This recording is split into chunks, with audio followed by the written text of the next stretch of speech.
लुधियाना के सुनील और उसकी बीवी रीटा एक अच्छे और संपन्न परिवार से ताल्लुक रखते थे। एक दिन रीटा की भाभी उसके घर आती है। रीटा, तुझे तो पता है तेरा भाई कुछ नहीं करता, ऊपर से 2 बच्चों की जिम्मेदारी, बेटी भी बड़ी हो गई है। तू तो बुआ है, कुछ मदद कर सकती है तो कर देना। कहाँ पैसे हैं भाभी, बस समझ लो किसी तरह हम लोग भी दिन काट रहे हैं। 2 ही तो कार है और मेरी बेटी भी बड़ी हो रही है। अब उसके लिए कार लेनी है तो 10 लाख का खर्चा तो लग ही जाएगा। तभी वहाँ सुनील आ जाता है। अरे शशि, क्या है, तू हमेशा पैसों के लिए परेशान क्यों रहती है? वैसे क्या जरूरत थी बेटे की शादी इतने बड़े घर में तय करने की? अरे पैसे नहीं थे तो ऐसे ही कर देती कहीं शादी। इतने बड़े होटल में क्यों कर रही है शादी? लेकिन यहाँ तो मामला शादी का है, डेट तय है। दरअसल तेरे भतीजे के पीएफ के पैसे आने हैं, पर उसमें देर हो रही है। जैसे ही पैसे आ जाएंगे मैं तेरे अकाउंट में डलवा दूंगी। ठीक है, हम लोग सोचकर बताएंगे। तभी वहाँ भतीजा आ जाता है। फूफा जी, आप लोग ही मदद कर सकते हैं, वरना तो कैसे काम होगा समझ में ही नहीं आ रहा। मैं वादा करता हूँ जैसे ही पैसे आ जाएंगे मैं आप लोगों को वापस कर दूंगा। हाँ भाई ठीक है। अब देख भाई, हमारे लड़के तो सारा दिन घर पर पड़े रहते हैं, ना कमाते हैं ना कुछ कमाने की इच्छा रखते हैं। लेकिन चल ये ले, कितने पैसे चाहिए? जी 4 लाख रुपए। ठीक है, लेकिन पैसे ध्यान से वक्त पर वापस लौटा देना। सुनील मुसीबत के वक्त बीवी के भतीजे की मदद तो कर देता है, लेकिन उन लोगों के जाने के बाद देख ले रीटा, तेरे मायके वालों ने मांगा तो दे दिया, वरना इन लोगों का मुझे कोई भरोसा नहीं है। अरे क्यों भरोसा नहीं है? इससे पहले तो कभी इन लोगों ने आपसे मदद भी नहीं ली। हाँ ली तो नहीं, लेकिन पैसे की किल्लत ही रहती है ना इन लोगों के पास। अरे ठीक है ना, नहीं लौटा पाए तो भतीजे के ससुराल से निकाल देंगे। सुना है बड़े घर में शादी हो रही है। सुनील और रीटा पैसे तो दे देते हैं, लेकिन अगले रोज ही। हाँ भाई साले साहब, क्या हाल है? ठीक हूँ जीजा जी। क्या बात है, सालों बाद आपका फोन, जरूर कोई बात होगी, बताइए ना। अरे वो तेरी बड़ी भाभी आई थी, बेटी की शादी कर रही है ना, तो पैसे लेने के लिए मैंने दे दिए 4 लाख। सोचा भाई किसी गरीब की बेटी की शादी हो रही है, पुण्य मिल जाएगा। अच्छा किया जीजा जी, उनका बेटा बहुत मेहनती है, जल्द ही लौटा भी देगा। वहीं रीटा भी फोन करके हर किसी को पैसे देने की बात करती है। रीटा की भाभी शशि के पास उसके भाई का फोन आता है। तूने सुनील से पैसा लिया है क्या? नहीं भाई, सिर्फ बात की है, बोल तो रहा है कि दे देगा। वो लोग मदद करने वालों में से नहीं है, और मदद कर भी दे लेकिन समाज में गा गा कर हालत बुरी कर देते हैं। अब गाने दीजिए ना भाई, मैं क्या कर सकती हूँ, मेरे पास कोई ऑप्शन भी तो नहीं है। बेटी की अगले हफ्ते शादी जो है। शशि की बेटी की शादी हो जाती है, लेकिन शादी के 1 महीने बाद ही सुनील का फोन भतीजे के पास आता है।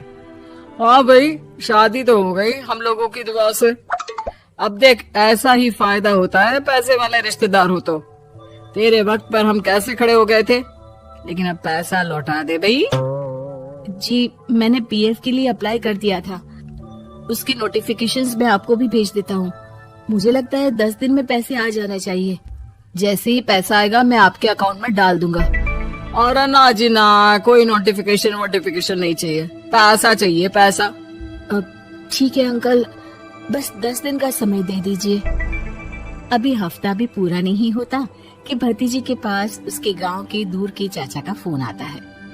अरे बेटा क्या बात है, सुनील के कोई पैसे ले रखे हैं तो दे क्यों नहीं देता? हाँ चाचा जी, बात तो हुई थी, 10 दिन का वक्त मांगा है, उम्मीद है हो ही जाएगा। अरे फोन कर रहा है, रोज बता रहा था कि बेटी की शादी में मदद की थी।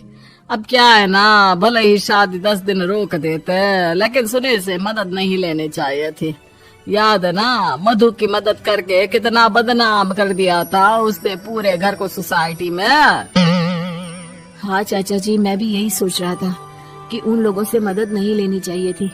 कई लोगों के फोन आ चुके हैं। वही रीटा अपनी भाभी को फोन कर देती है। क्या है भाभी, कब पैसे लौटाओगी? पता है ना ये कितना बोल रहे थे, तुम्हारे बोलने पर मैंने पैसे दिए हैं। भाभी अब तो आपके बेटे की कार बेच दो और हम लोगों के पैसे दे दो। अरे लेकिन रीटा, बात तो 3 महीने की हुई थी ना, अभी तो 2 महीने भी नहीं हुए पैसा लिए, थोड़ा तो सब्र करो। नहीं नहीं भाभी, वैसे मेरा बेटा टिक्कू आ रहा है आप लोगों के घर रहने के लिए, उसको अच्छे से खिलाना पिलाना, समझी? भाभी को समझ में नहीं आता कि वो क्या करे। वो बेटे से बात करती है। अरे माँ, इन लोगों से मदद लेकर सच में बहुत बड़ी गलती कर दी। मुझे खुद समझ में नहीं आता कि कैसे इन लोगों के पैसे जल्द से जल्द दे दूं। तभी डोरबेल बजती है और रीटा का बेटा टिक्कू घर में आता है। आओ बेटा, मामी के घर पहली बार आए हो रहने? आप पापा बोल रहे थे कि आप लोग पैसे का ब्याज तो दे नहीं पाओगे, तो तब तक मैं यहीं रह लूं। और हाँ, मैं एसी के बिना नहीं सो पाता। आप लोग अपना देख लेना और पैसे जल्दी लौटा देना, क्योंकि मैं थोड़ा जल्दी जाना चाहता हूँ। रीटा का फोन शशि के पास आता है। भाभी, पैसे कब तक दोगे? बेटे की विदाई के बाद शशि के घर का माहौल बिल्कुल बदल जाता है। वो हर वक्त बेटे से उसके पीएफ के पैसे पूछती, और पीएफ यानी कि सरकारी काम। आजकल में पूरा 1 महीना और बीत जाता है। भाभी, मैं और ये अमेरिका जा रहे हैं, घूमने के लिए पैसों की बहुत जरूरत है। रीटा, मैं पूरी कोशिश कर रही हूँ कि जल्द से जल्द पैसे का इंतजाम कर दूं, लेकिन पक्का नहीं बोल सकती। तभी सुनील का फोन भतीजे के पास आता है। देख माना 3 महीने की बात हुई थी पैसे लौटाने के लिए, लेकिन अभी मुझे पैसों की काफी जरूरत है। मैं अमेरिका जा रहा हूँ, तो पैसे मैंने किसी से ब्याज में पकड़ लिए हैं। तू हर महीने 4 लाख का 20,000 ब्याज डाल देना मेरे अकाउंट में। सुनील फोन रख देता है, लेकिन भतीजा काफी परेशान हो जाता है। वो ऑफिस से शाम को घर आता है कि माँ पूछती है, क्या हुआ बेटा? बेटा माँ को सारी बात बता देता है। माँ भगवान के सामने हाथ जोड़कर खड़ी हो जाती है और रोने लगती है कि तभी बेटे का मोबाइल पर मैसेज बजता है। माँ, पीएफ के पैसे आ गए। और वो ऑनलाइन ही सुनील के पैसे वापस कर देता है। भला हो भगवान का। लेकिन आज एक बात तो समझ में आ गई, मदद हमेशा उन लोगों से लो जो मदद के बदले आपसे मदद में दी गई रकम ही वापस ले, ना कि समाज में आपकी इज्जत।